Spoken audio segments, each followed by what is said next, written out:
saiki sing ning alam kene ae. Saiki iso larang mergone bahasa Inggris. Contone. Kaya saiki ning ngene Mbok Darmi. Ayam goreng, tulisane lho ayam goreng. Kuwi regane pira? 7.500. Saiki nek KFC regane dadi 35. Mergo bahasa Inggris digenti dadi fried chicken.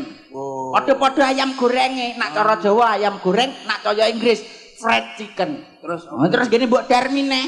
Kuwi tulisane kopi ireng. Ning mall tulisane black coffee.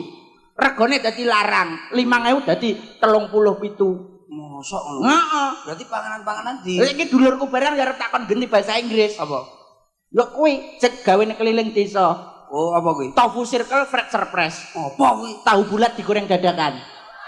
Bahasa Inggris ben larang, regane 500 dadi 50.000. Berarti ngarepan omah iso diganti Inggris ya, Le? Apa? Chicken smackdown. Apa kuwi chicken Ayam geprek kuwi lho.